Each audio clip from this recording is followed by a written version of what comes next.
But boys, we got a lot to talk about today. Frank Ragnow went on the Chris Long, his podcast, and spoke about DJ Reader, Alim McNeill. We'll get to his comments. There's a player on the Lions that many believe, and one national outlet believes, that people are sleeping on. Maybe a player that could come out and shock a lot of people. And this is not the first time we've seen this specific player. I know, Lucas already knows. It's a player that, maybe some are fond of, maybe others aren't. So we'll get to that specific player when we talk about it. Oh, I just got it. What? I just thought of it. I think I know who it is. Yeah. Remember, this is my first time in my career that I've never looked at the prep sheet. So as you're talking, I'm over here like, oh. It's good. We'll also review an article that was put out by Sports Illustrated's own John Macaroon. And I don't know if he directly wrote it, but they put it out, maybe a potential offensive coordinator. If it's not Tanner Engstrand, we'll get to that as well in the second hour. But boys, we'll start it off. We're going to play this clip of Frank Ragnow speaking about Alim McNeill and DJ Reader and kind of what they bring to the table. It was nice hearing Frank because, he went on this pod, I believe, the last couple of days, and they were talking about training camp coming up, and he's going to get a look at what Alim McNeill looks like now in pads based on last year. Much different players. So let's hear what he had to say. So I want to talk, obviously I'm a nose guy. I want to talk about the other side of the ball. I did a kind of a film breakdown. We call them butter breakdowns. I do them for the YouTube side of Chris's podcast, but I did a butter breakdown on Alim McNeill. I think he's really developed into a pretty complete player, man. He seems like a great guy. So I was wondering if you're looking forward to going against him in camp, what kind of player he is and how you've watched him progress over the last couple of years. He's really talented. Really talented, and just a great, since day one, he's been just a humble, just a pro. And it's been so cool to see him evolve. Last year, he cut a bunch of body fat and really kind of leaned up, and you saw he was very dynamic, and he's just hungrier, and I think he's going to get better and better. He's adding more and more little pass rush moves to his toolbox or whatever, and it's been cool to see. But the guy works, and he's he can be that 3 technique. He's the pass rush threat, but he can also be that nose who kind of plugs things up at an early down. So he's a very special player. He moves well for a big boy too on a lot of the stunts. And dude, he's a big time baseball player, like a freak. Oh, really? Oh yeah. I didn't know that. You should look up clips. He was really good. Yeah, I'm gonna check that out. We'll do a butter breakdown baseball edition. Check out a freak show athlete, and he's a rapper. He's just a dude. Kind of everything he does is good. He seems like a great guy for the locker room too. Interesting cat. For sure. And then you guys added DJ Reader as well, kind of coming off an injury. We don't really need to talk about that too much, but I think that'll be a valuable addition for the defensive line for you guys.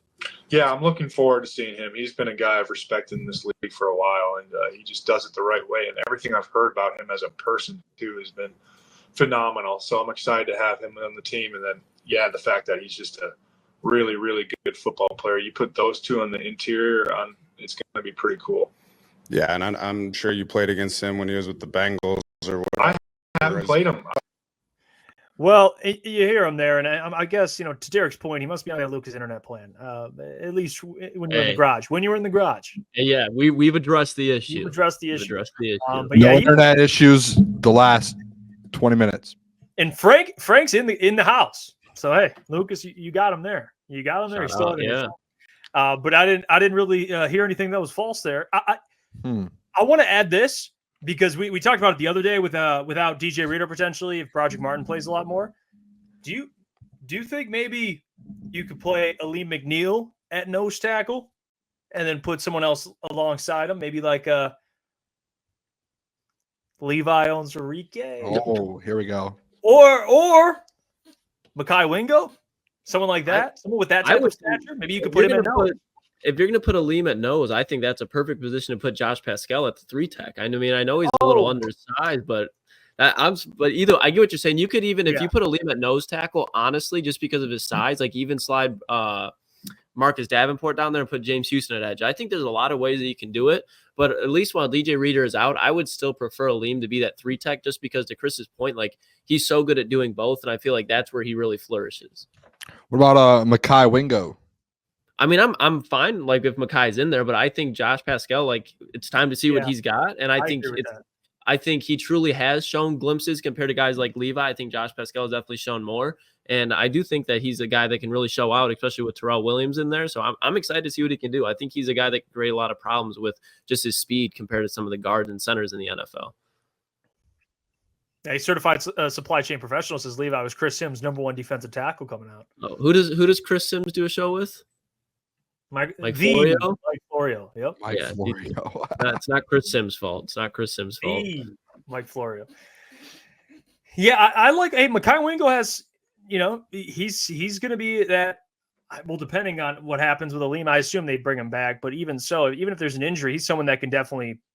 Be a 3-tech for you. I mean, he's got pass rush upside. He can play against the run. But honestly, shame on me for not even mentioning Josh Pascal. That's a great point. He's the guy that you put back there because of how well he plays against the run, but also I think Josh has a lot more to give when rushing the passer, Boone. I think Josh Pascal should give you this year. He should give you 4 to 5 sacks easily. If he doesn't, I'm worried. I am. A second-round pick. At that point, you're thinking it's probably a bust. I think eventually, this is the year. It's like, hey, this is do you want to be in the NFL or not? Go out there and produce, or you're probably not going to be in the NFL after this year. Like, it's almost as simple as that. Like, you need something. If DJ Reader's out for a little bit, all right, some guys have to step. Like, you're gonna have to step up. A second-round pick, someone's gonna have to. I'm actually, I'll wait for this because I know we might be talking some of this later. So I'm gonna hold off on that. I have another player, so I'll wait. All right. Whoa, another player that could play 3-tech, or what do you think? On the defensive line. Matthew Betts? No. Shout out to people. I thought he was about to say people love Matthew Betts. Yeah, they do. Maybe Matthew Betts can play anywhere you like him. Maybe Matthew's he's just different. Maybe you can drop him into pass coverage. Apparently, he can get back there in the zone, put his hands up. Very versatile. Yeah, people is good to say. Coach Walk says, "How long is Reader out for?" There's not like a specific time frame. I just Jeff Risden talking about maybe Broderick playing early on. I can see a scenario where he's out the first game or two because of him still recovering. I don't think it'll be much longer than that, and he could play the first game of the season. Is it confirmed that he's even out that long? Like, is there a chance to, anyways, that he ends up? I think it's pretty, like, at least from what I've heard from Dan speaking, it's like pretty common knowledge, at least, that he's going to miss most of training camp. Yeah. The thing is, with DJ Reader, a veteran who's been able to piece multiple schemes, and he's going to have his head in the playbook while he's out. He's going to be out there at training camp, maybe not participating, but he's definitely going to be trying to get everything that Terrell Williams wants him to do, as well as Aaron Glenn. So he's a guy that you can probably put in there relatively soon when he's ready to go, even though he hasn't played with this team. So I could see him, to Jeff's point, being out week 1 or 2, but I could also see him just being ready week 1 if he's good by the end of camp. I wouldn't want to push it, though, because DJ Reader, and I've said it multiple times, and I know you guys agree, DJ Reader in the playoffs is a much different DJ Reader than in the regular season. He's not bad in the regular season, but in the playoffs, if you watch those Cincinnati Bengal runs, like the defense, as far as what Logan Wilson and Trey Hendrickson were doing, it was because DJ Reader was causing a mess in the middle of that offensive line. So that's where he needs to be healthy. So if he's got to sit out 1 or 2 weeks to avoid that quad injury sneaking back up on him, then please do it. Mm-hmm. Yeah, he's a player that, and especially just the Lions in general, like you nailed it. He's a player you want in the postseason. The Lions, you're not really. I mean, yeah, you want to start off and play well early, but if you don't have DJ, I mean, you have one of the best rosters in the NFL. You should be able to still win the game. I mean, they didn't have him last year. They had Benito Jones, and they beat the Rams.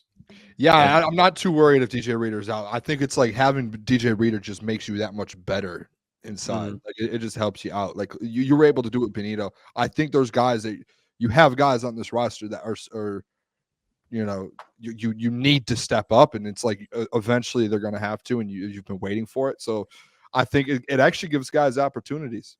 What it will do, as well as because we're on the point, like with DJ being out, like that's obviously going to affect the run game. So I think we'll see a lot more especially against the Rams and the Buccaneers week 1 and 2, you're going to see a lot of those 3 safety sets with Kirby, Iffy, and Brian Branch all out there, because you can keep one of them in the box and 2 of them for coverage. So I think that's going to be a lot of that the first 2 weeks without DJ Reader.